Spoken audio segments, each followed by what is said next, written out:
Buenas noches, mi nombre es Ana Ramírez, soy participante del grupo número 1 y voy a estar hablando sobre los siguientes temas: efecto talón, filtro de expresión variable y geometría de la formación. Efecto talón. Hasta ahora hemos supuesto que la intensidad de la radiación es constante sobre toda la zona cubierta por el haz primario. Esto no es del todo correcto. En realidad hay una variación de intensidad producida por el ángulo en que los rayos X son emitidos desde el foco. Los rayos X que se dirigen hacia la superficie del blanco en ángulos casi paralelos a este tienden a describir trayectoria más prolongada y de mayor absorción sobre el material del blanco. Por esta razón tienen más probabilidades de ser obstacularizados por las irregularidades de la superficie, que los rayos X emergen en un ángulo mayores con relación al blanco. Esta variación de la intensidad de las de rayos X asociado al ángulo en que los rayos emiten desde el foco se denomina efecto talón. Como podemos ver aquí en la figura 15, se ilustra cómo la intensidad del haz disminuye rápidamente a partir del rayo central y hacia el extremo del ánodo en el tubo de rayo X y aumenta ligeramente hacia el extremo del cátodo. Como ya señalamos, el efecto del talón aumenta a la medida en que disminuye el ángulo del ánodo. El efecto talón puede utilizarse para obtener densidades equilibradas en la radiografía de parte del cuerpo que se presentan absorciones. Por ejemplo, en la radiografía de la vértebra torácica, en el área cervical relativamente delgada, debería recibir la radiación de la porción anódica del haz, que es de menor intensidad, mientras que en el área del pecho, que es más grueso, debería ser expuesta a la radiación más intensa, que proviene de la porción catódica, como podemos observar aquí en la figura 16. La figura muestra una deficiencia en el equilibrio de la densidad debido a que el área cervical fue sobrepuesta y el tórax, en cambio, subexpuesto por su alineación incorrecta del tubo y el paciente. Como la intensidad del haz es más uniforme cerca del rayo central, el efecto del talón es menos notorio cuando se utiliza la porción del haz. Este sería el caso cuando la distancia entre el tubo focal y el receptor de imágenes es grande y cuando se utiliza dispositivos iluminadores de haz de rayo X. Filtro de espesor variable. Debemos mencionar aquí otro método para lograr que las densidades estén equilibradas de una radiografía. El empleo de filtro de espesor variable se interpone un filtro en el cubo y en el haz de rayos X y la reducción de la intensidad que ocasionará será de mayor a través del extremo grueso y a través del extremo más delgado. Este cambio en la distribución de la densidad puede utilizarse para lograr densidades equilibradas en la radiografía de estructura anatómica que varía del espesor tales como pie o del tórax. Esto se logra orientando adecuadamente el filtro con relación a la estructura.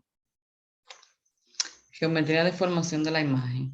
Una de las finalidades de la radiografía es obtener imagen tan exacta como sea posible. Dos de los muchos factores que contribuyen al grado de borrosidad y el tamaño de la imagen, una demostración que puede hacerse con una bombilla aclarada, como estos factores se aplican en la radiografía. Borrosidad geométrica y amplificación. Si colocamos a 90 centímetros de distancia de la pared una pequeña bombilla encendida de 7 voltios, por ejemplo, y ponemos una mano en unos 5 centímetros en la pared, notamos que la bombilla producida por esta pequeña fuente de luz tiene casi el mismo tamaño que la mano y que los bordes están muy definidos. Como podemos ver en la figura 17, ahora retiramos la mano de la pared hacia la luz y observamos cómo la sombra se hace más grande y su borde se torna más borroso. Luego sustituimos la bombilla con otra más grande del vidrio opaco y notamos cómo los bordes de la sombra son un poco borrosos, aun cuando la mano esté muy cerca de la pared.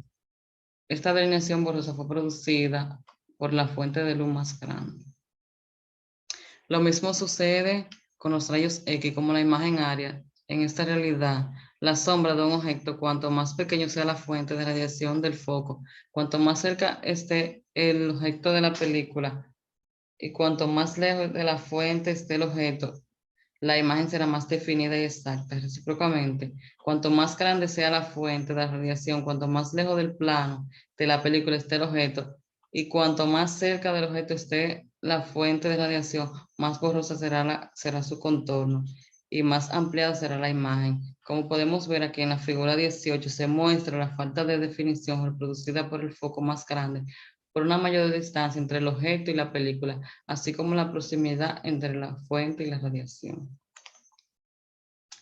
La mejora producida por el foco pequeño se observa en la figura 18. La distancia no cambiaron en la figura. Pueden advertirse un mejor resultado obteniendo mediante el empleo un foco pequeño de una corta distancia entre el objeto y la película, así como de una mayor distancia entre el objeto y la fuente de radiación.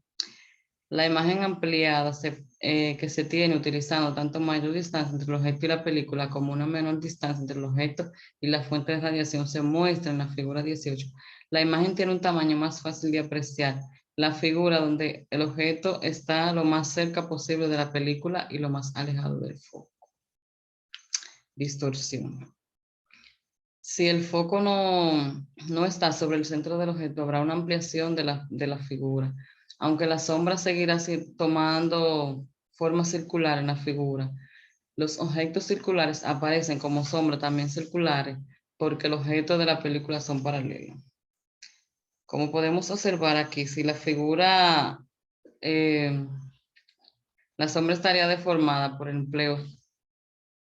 En esta última figura, la porción de la sombra que está más lejos más lejos del objeto, se amplía más que la porción proximal y se observa que el objeto circular aparece de forma ovoide. Esta figura de desigualdad apropiada de la porción real del objeto se denomina distorsión. La distorsión y la ampliación no son siempre indeseables. A veces esto se hace deliberadamente para permitir que el diagnóstico de esta estructura que de otra manera permanezcan ocultas. Es conveniente advertir que en cambio de la distorsión de la radiación, altera la dispersión de la sombra, aunque la relación del objeto sea la misma.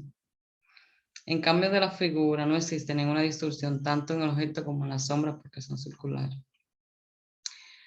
En la radiografía, no solo los bordes del objeto se afectan, sino también toda la estructura interna, ya que los rayos X penetran el objeto.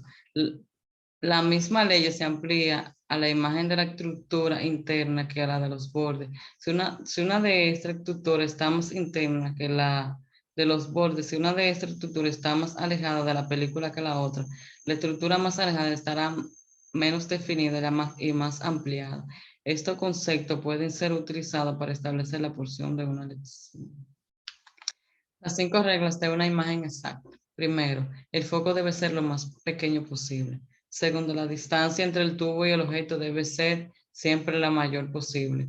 Tercero, la distancia entre el objeto y la película debe ser lo más corta posible. Cuarta, en general, el rayo central debe ser perpendicular a la película para registrar la estructura adyacente en su verdadera relación espacial. 5. El plano de interés debe ser paralelo a la película. Buenas noches, hasta aquí mi exposición.